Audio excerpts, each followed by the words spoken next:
RYZ से भाग देने पर हमें ये इक्वेशन मिली थी। इस इक्वेशन में हमें r square sine square theta का गुणा करने पर गुणा कैसे करूंगा देखो, r square sine square theta का गुणा करूंगा, देखो यहाँ ऊपर कर रहा हूँ, ऊपर लिख रहा हूँ, तो r स्क्वायर से r स्क्वायर कैंसिल आउट हो जाएगा, ठीक है। तो क्या बचेगा 1 अपॉन या sine square theta upon r del upon del theta r square del r upon del small r plus 1 upon या देखो या r स्क्वायर साइन थीटा है तो यहाँ क्या बच जाएगा sine theta upon y, sine theta upon y या r स्क्वायर साइन थीटा है तो r स्क्वायर से r स्क्वायर कैंसिल हो जाएगा, तो साइन स्क्वायर थीटा एक साइन थीटा कैंसिल हो जाएगा, तो मैं लिखूंगा del upon del theta sine theta del y upon del theta plus यहाँ r square sine square theta से r square sine square theta cancel हो जाएगा, तो 1 अपॉन z बचेगा, तो इसे del square z upon del phi square plus 8 pi square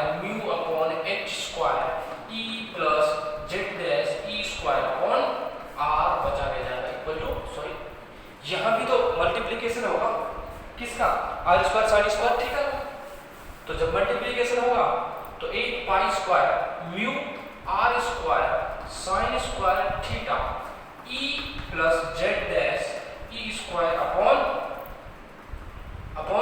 r equal to क्या है 0, ठीक है।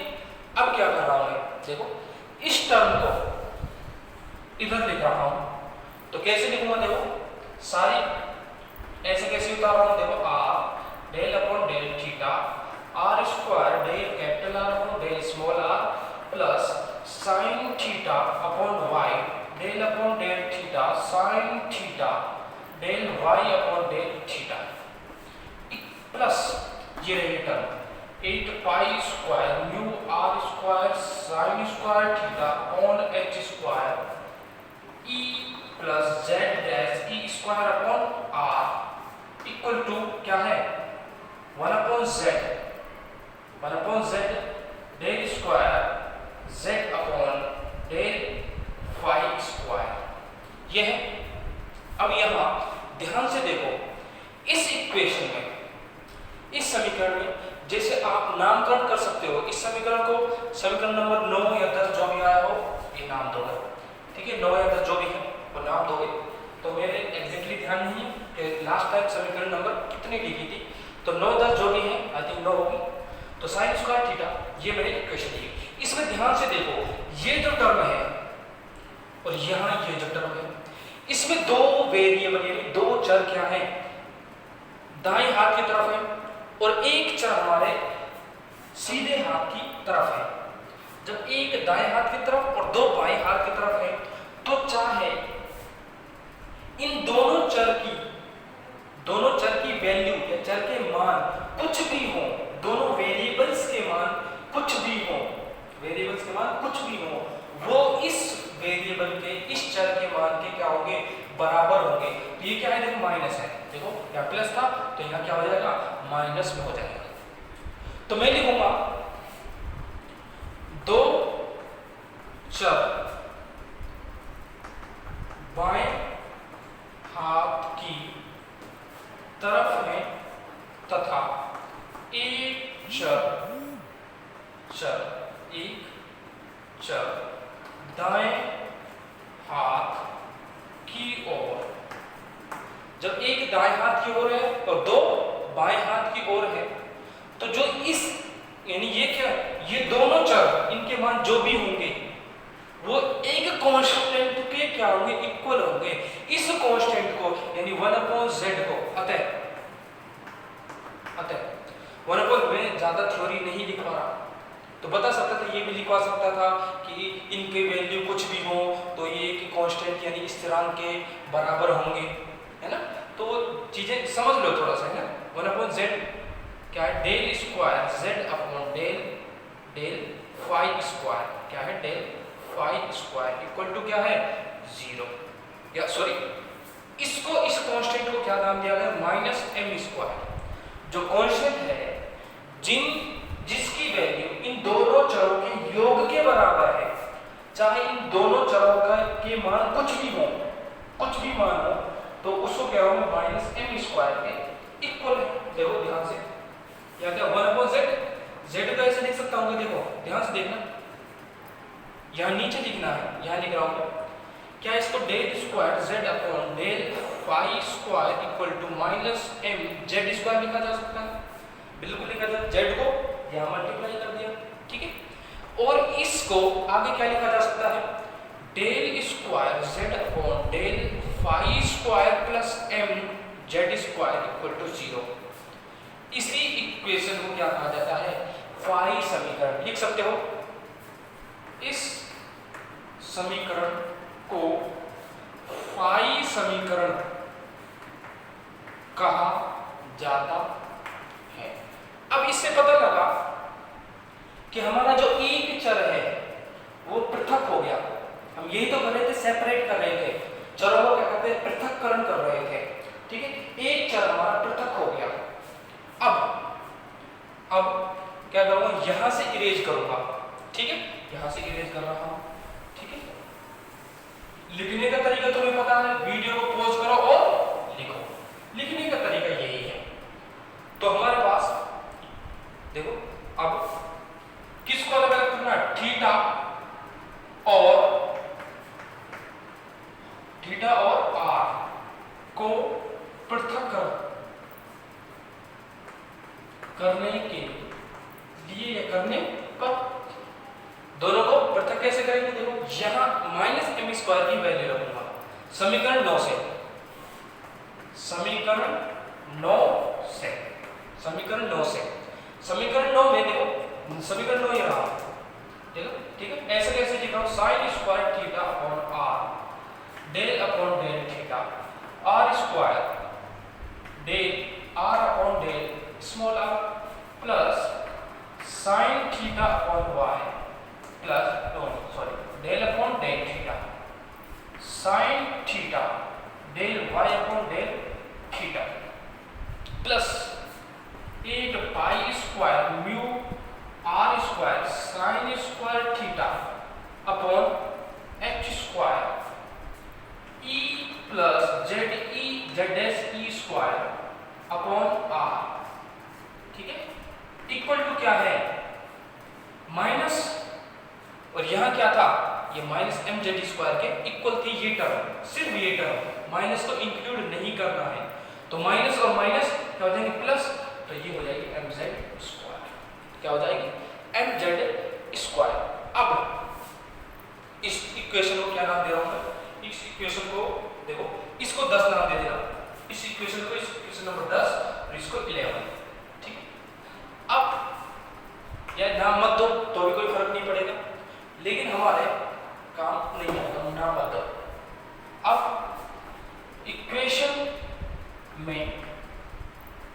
इक्वेशन को साइन स्क्वायर थीटा से, या इक्वेशन में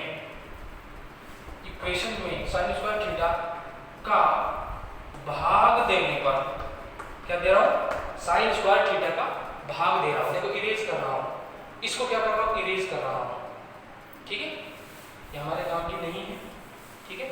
लिखने का तरीका तुम्हें पता है, मैं अगेन इसलिए कह रहा हूं कि मुझे लगता है कि तुम भूल जाते हो, ठीक है। अब इक्वेशन में, इस इक्वेशन में साइन स्क्वायर थीटा का भाग देने पर, जब साइन स्क्वायर थीटा का भाग देता हूं, देखो यहां से क्या बचेगा, 1/r, देखो यहां साइन स्क्वायर थीटा डिवाइड करोगे साइन स्क्वायर थीटा से, sine square theta 1/r del upon del theta, r square del r upon del small r plus sine theta, देखो साइन थीटा से साइन स्क्वायर थीटा से देखो divide कर रहे हैं, तो क्या बचेगा नीचे, 1 अपॉन साइन थीटा से एक साइन थीटा कैंसिल हो जाएगा, तो एक बचेगा, तो मैं लिख रहा हूं y साइन थीटा, ठीक है। डेल अपॉन डेल थीटा, एक डेल आर है, डेल आर, ठीक है, डेल थीटा, ठीक है, Y sine theta del upon del theta, और sine theta del Y upon del theta, ठीक है, plus 8 pi square mu are square, देखिए आर स्क्वायर, ठीक है, साइन स्क्वायर थीटा से डिवाइड कर रहे हैं तो साइन स्क्वायर थीटा तो कैंसिल आउट हो जाएगा, तो मैं लिखूंगा नीचे एच स्क्वायर ई प्लस जेड डैश ई स्क्वायर अपॉन आर, यहाँ एम जेड स्क्वायर है और इसका साइन स्क्वायर थीटा से डिवाइड कर रहे हैं, देखो लिखा साइन स्क्वायर थीटा का भाग देने पर, तो सारे टर्म में साइन स्क्वायर थीटा का क्या कर रहा हूँ, भाग दे रहा हूँ। जब मैं साइन स्क्वायर थीटा का भाग दे रहा हूँ देखो इसे इरेज कर रहा हूँ, ठीक है, यहाँ इस समीकरण को देखो, ये टर्म क्या है, रेडियल, जो रेडियल है आर, इसकी क्या है समीकरण है, और ये भी क्या है, इसमें भी आर है, ये समीकरण, इनमें दोनों टर्म यानी दोनों पद क्या है, आर वाले पद है, क्योंकि जो ऊर्जा है, स्थितिज ऊर्जा है वो आर पर निर्भर करती है, ये आर, इसमें भी आर है और इसमें भी आर है, तो ये दोनों क्या होंगे, सेम होंगे। सेम होने से मतलब ये एक दूसरे के समान नहीं है, दोनों में आर समान है, तो इनको एक साइड लिखूंगा 1 upon are del upon del R, R square del capital R upon del small are plus 1 upon, या क्या लिखूंगा 8 pi square mu are square H square E plus Z dash E square upon are, ठीक है, M Z equal, हाँ M Z M square Z, अरे क्या कर रहे हो, एम स्क्वायर जेड है, एम स्क्वायर जेड है, एम स्क्वायर जेड है, तो M square Z upon sine square theta, इस टर्म को मैं इधर ले गया हूँ, सिर्फ क्या क्या, मैं इस टर्म को इधर ले गया हूँ, minus 1 upon Y sine theta del upon del theta del, या sine theta del Y upon del theta, del Y upon del theta, ये इक्वेशन आती है। तो अगेन मैं क्या कहूंगा, दाहिने हाथ की ओर भी एक चर है और बाएं हाथ की ओर भी क्या है, एक चर है। उपरोक्त समीकरण में इसे इक्वेशन नंबर 11 दे सकते हो ना, इक्वेशन नंबर 11, ठीक है, 11 ही होगी। उपरोक्त समीकरण में दाएं एवं बाएं दोनों हाथ की तरफ एक एक चर है, एक क्या है, वेरिएबल है, चर है। अतः देखो इरेज कर रहा हूं, अतः देखो इतना हार्ड नहीं है, सिंपल मैथ है। कहां किसका मल्टीप्लिकेशन हो रहा है, किससे डिवाइड कर रहा हूं, सिर्फ इतना सा है, कुछ भी मैथ नहीं है, ठीक है। इन चीजों से देख के मत घबराओ, बाय वाले स्पेशली कहते क्या कुछ नहीं किया, कुछ को डिवाइड कर रहा हूं, कुछ का गुणा कर रहा हूं, है ना, सिर्फ इतनी सी चीजें हैं।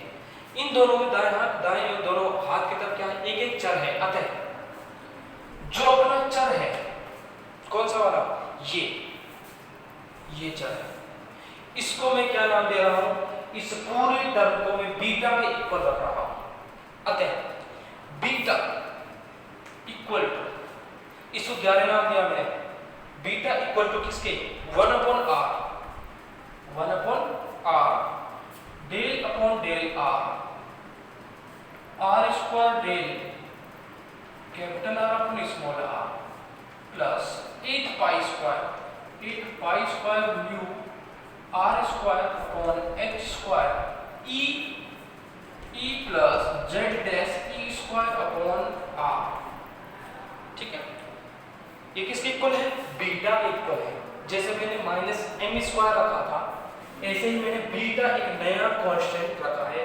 मैं कह सकता हूं, क्यों कहा ऐसा, क्योंकि यहाँ एक कांस्टेंट है, कांस्टेंट माइनस कांस्टेंट, सॉरी कुछ टर्म एक कांस्टेंट वैल्यू दे रही है, ठीक है। ये भी वेरिएबल है, ये भी वेरिएबल है, तो मैं कह रहा हूं बीटा इक्वल टू क्या है, इरेज कर रहा हूं, ठीक है। बीटा इक्वल टू क्या है, 1 upon are del upon del R square del capital R upon del small are plus 8 pi square mu are square H square E plus Z E square upon R. ये किसके equal है, beta के equal है। अब समीकरण, इस equation को नाम दे दो 12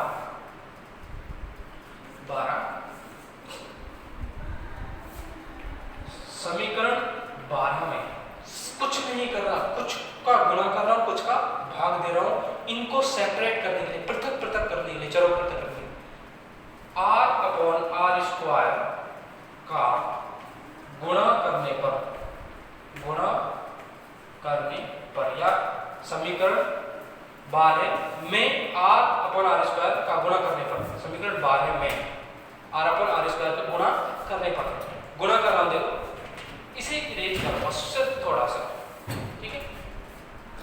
जब गुणा करूंगा किसका, r अपॉन आर स्क्वायर का गुणा करूंगा, तो देखो यहां क्या हो जाएगा, देखो beta r upon R square, ठीक है।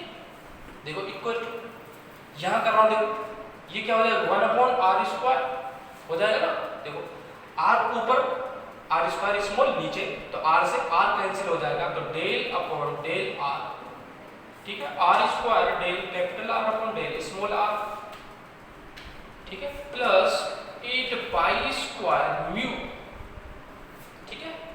तो यहां 8 pi square mu, are square से आर स्क्वायर कैंसिल हो जाएगा, तो 8 pi square mu upon H square, और यहां क्या आ जाएगा आर, ठीक है, E plus Z dash E square upon R equal to तो बीटा आर है, beta R upon R square किसके इक्वल होगा, थोड़ा सा मॉडिफाइड करूंगा इस इक्वेशन को, यहां कर रहा हूं क्योंकि ये मुझे इक्वेशन चाहिए, ये इक्वेशन मुझे चाहिए, इसीलिए इरेज नहीं कर रहा हूं, इसको मिटा सकता हूं, ये काम आ जाएगी, ये काम आ जाएगी, इसे इरेज कर देता हूं, ये चाहिए, ये काम आ जाएगी, कोई बात नहीं। तो बीटा आर को यदि अंदर ले जाओगे, ठीक है, तो क्या करूंगा, मैं करूंगा, देखो 1 upon R square del upon del R square, ये क्या है, आर स्क्वायर है, del capital R upon del small are plus minus beta R upon small R square. इस टर्म को यहां लिखा, मैंने इधर लिखा है, ठीक है, कहते हैं ना पक्षांतरण, हम तो कहते हैं पक्षांतरण, इसको beta R upon R square plus का था माइनस में हो गया, plus 8 pi square mu upon H square ई प्लस जेड डैश ई square upon R, capital R को यहां लिखो इक्वल टू 0, यहां तो कुछ पता ही नहीं था, इसको यहां लिखा कि ये माइनस हो गया तो equal to 0।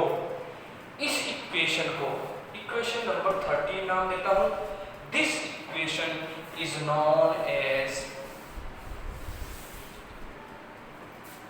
Radial equation, Hindi में कहते हैं रेडियल इक्वेशन को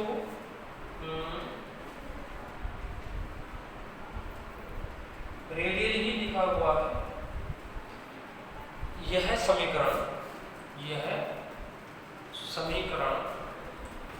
रेडियल समीकरण कहलाती है, रेडियल समीकरण कहलाती है, क्या कहलाती है, रेडियल समीकरण। हमारे रिजल्ट है ये, एक था क्या था, del square Z upon del phi square plus M square Z equal to 0, एक रिजल्ट ये था, एक रिजल्ट ये है, ये फाई समीकरण है, ये रेडियल समीकरण है, ठीक है, क्या है, फाई समीकरण और रेडियल समीकरण है। अब क्या करूंगा, सिंपली देखो यहां इस इक्वेशन में ये तो किसके इक्वल है, ये किसके इक्वल है, बीटा के इक्वल है, निकाला था ना अभी बीटा के इक्वल, तो इसे बीटा के इक्वल रखूंगा, ठीक है, यहां ऊपर कर रहा हूं, देखो ऊपर से लिख लो, यहां से यहां तक लिखो, इसे इरेज नहीं करना क्योंकि इसकी मुझे जरूरत है। ठीक है, देखो इसकी जगह में क्या लिख सकता हूँ, बीटा। जब ये लिखना ना 1/RD डेल अपॉन डेल, देखो वही तो चीजें हैं ना। तो इसकी जगह में क्या लिख रहा हूँ, मैं लिख रहा हूँ बीटा। देखो इरेज कर रहा हूँ यहां तक, सिर्फ यहां तक। ये किसके इक्वल था, बीटा का, बीटा का। और इसको इक्वेशन नंबर बीटा के इक्वल था, इसको इक्वेशन नंबर 14। हमें आसानी होगी इसलिए कर रहा हूं। इस समीकरण में इस समीकरण में क्या करना है, मुझे करना है इस समीकरण में y का गुणा करने, y का गुणा कर रहा हूं। देखो y इरेज कर दो, ठीक है, इरेज लो कर दिया इरेज। y का गुणा करने पर देखो ये क्या हो जाएगा, बीटा y, ठीक है, और m square z, m square z y z, एक मिनट, हाँ ठीक है, m square y z upon sine square theta. यही देखो ये कितनी, साइन स्क्वायर थीटा माइनस यहां से देखो y से y कैंसिल आउट हो जाएगा, y से y कैंसिल आउट हो जाएगा। एक मिनट, ये z नहीं होगा इसमें, सॉरी ये z नहीं है क्योंकि m स्क्वायर के इक्वल ही तो रखा था। ठीक है, m स्क्वायर के इक्वल था, मैं कहूँ z कहां से आ रहा है, m square y upon sine square theta minus 1 upon sine theta del upon del theta. ठीक है, sine theta del y upon del theta. ये क्या है, इक्वेशन नंबर, कोई नाम नहीं देते, 14 से देखो beta y equal to m square y।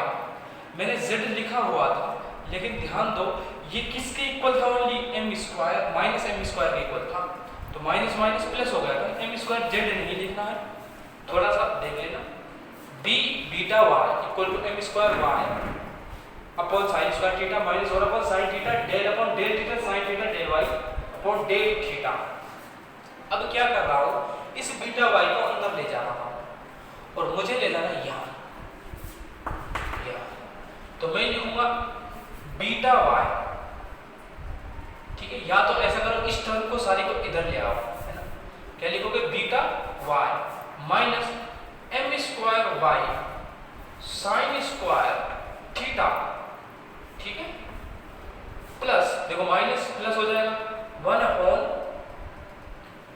Sine theta del upon del theta sine theta del y upon del theta.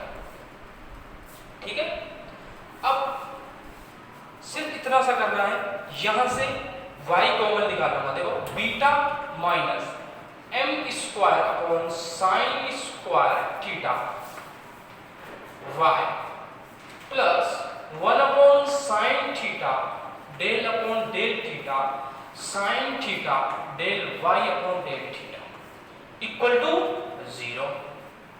ठीक है, इस टर्म को यहां इक्वल टू 0 लिखना, इक्वल टू 0।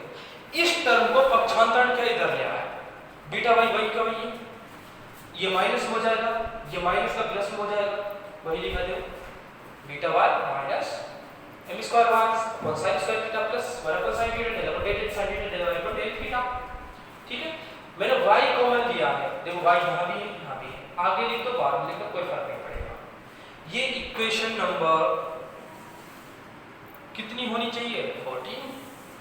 देखो 13 14 15, कोई बात नहीं। यही 3 इक्वेशन अपना रिजल्ट है।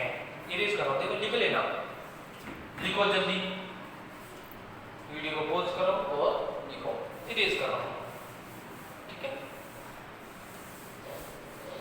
इस समीकरण नंबर 15 के नीचे लिख लेना यह थीटा समीकरण है, यह थीटा समीकरण है, क्योंकि ये क्या है, इसमें चर थीटा आ रहा है। चर क्या है, थीटा, क्या है, थीटा है, डेल वाई और डेल थीटा, ठीक है। चर क्या है, थीटा है। इसे क्या कहा जाता है, इसे थीटा समीकरण कहा जाता है, या ये थीटा समीकरण ही है। तो हमें ये रिजल्ट आए। उसके बाद हमें जो हमारा टॉपिक था सेपरेशन ऑफ वेरिएबल्स, यानी चरों का पृथक्करण, वही किया है हमने। चरों को क्या किया, पृथक किया है। एक चर ये रहा जिसे हमें थीटा समीकरण कहा। चर हमारे कितने थे, 3 ही तो थे, theta, phi and R small R. तो ये क्या है, हमारे 3 चर है। तीसरा कौन सा है, del square z upon del phi square plus m square z equal to 0। ये क्या था, ये फाई समीकरण थी। इक्वेशन नंबर 9 या 10 होनी चाहिए, जो भी है 9 या 10 होगी, शायद 10, जो भी है उससे फर्क नहीं पड़ेगा, है ना। ये तीनों हमारे क्या हैं, रिजल्ट्स हैं हाइड्रोजन एटम के लिए। जो श्रोडिंगर समीकरण हम पढ़ रहे थे उसके क्या है, रिजल्ट है, क्या है, रिजल्ट है। अब बात करता हूं 1 बाय 1। ये क्या है, रिजल्ट है। ये फाई समीकरण है, ये थीटा समीकरण है, ये रेडियल समीकरण है। ऐसा ही ध्यान रखोगे, क्वेश्चन पेपर में यदि आएगा तो ऐसा ही आएगा, रेडियल समीकरण लगेगा, है ना। तो इसका सॉल्यूशन करें, इरेज कर रहा हूं, ठीक है।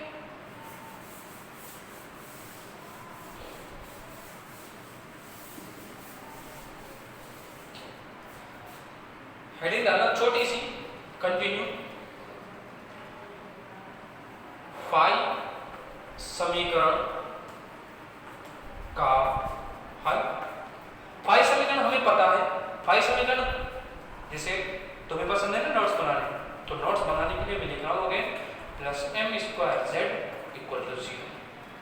इस समीकरण को हल करने पर, इस समीकरण को हल करने पर जो हमें रिजल्ट आता है, हमें ये ध्यान नहीं रखना कि हमने कैसे किया है। मैं क्या कह रहा हूं, हमें ये ध्यान रखना कि ये कैसे किया, लेकिन हल, अतः इसका हल, अतः उपरोक्त या फाई समीकरण का हल। फाई समीकरण का हल क्या है, z dependent of phi, depend है, तो क्या होगा, c एक्सपोनेंशियल की power iota m phi plus minus क्या होगा, c iota plus minus i m phi. ये इसका क्या होता है, रिजल्ट होता है। लेकिन रिजल्ट तो है, यहां से क्या है, एक नियतांक है, कांस्टेंट है। c क्या है, एक नियतांक है। सीमांत प्रतिबंध के अनुसार यहां c एक स्थिरांक है। बाउंड्री कंडीशन जो हमने एक यूनिट बॉक्स में तरल समीकरण पर स्थिरांक है, सीमांत प्रतिबंध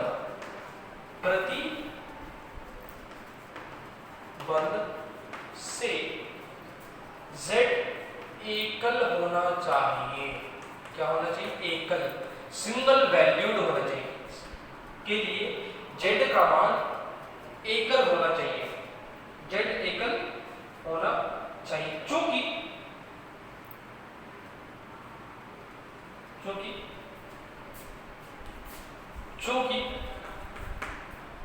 फाई व 2 फाई, क्योंकि फाई और फाई प्लस 2 फाई एक अक्षीय तल का निरूपण करते हैं। फाई और फाई प्लस 2 फाई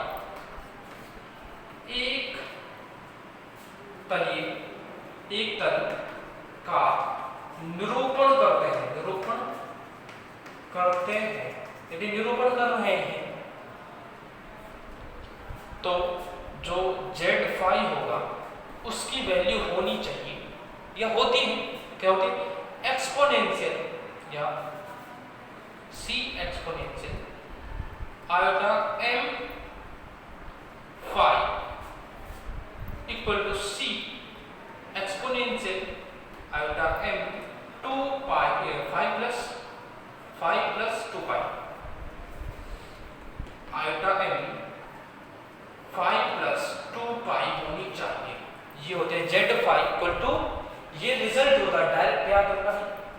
यदि यहाँ सी क्या है, इस तरह के जब हम बाउंड्री कंडीशंस लगाते हैं एक विमीकरण के लिए, थोड़ा सा थ्योरी है, क्वांटम है, थोड़ा सा याद रखो, ट्राई करो तो। यदि सीमा प्रतिबंध किस पे लगाए, जेड पर लगाए, तो जेड एकल होना चाहिए, क्योंकि फाई और 5 प्लस 2 पाई एक तल का निरूपण करते हैं, तो जेड फाई क्या होगा, C E iota M phi equal to C E I M phi plus 2 phi होता है। क्या होता है, 2 फाई होता है। इससे आगे नेक्स्ट क्लास में डिस्कस करेंगे कि इसका भी और सॉल्यूशन है, जैसे यहाँ इस पर नॉर्मलाइज्ड वेव फंक्शन, यानी नॉर्मलाइज को नॉर्मलाइजेशन को कहते हैं प्रसामान्यीकरण, प्रसामान्यीकरण की कंडीशन लगाने पर, लिखेंगे आगे नेक्स्ट क्लास में डिस्कशन करेंगे। वो हमें क्या होगा, प्रसामान्यीकरण की कंडीशन क्या है, फंक्शन वेस्टा एंड डी टॉप, यही होता था। तो ऐसे ही यहाँ लिखूंगा z है फंक्शन क्या है, z है, तो मैं लिखूंगा z स्टार डी टॉप और लिमिटेशंस 0 to बिटवीन 2 पाई। ठीक है, आंसर फाइंड आउट करेंगे, मिलते हैं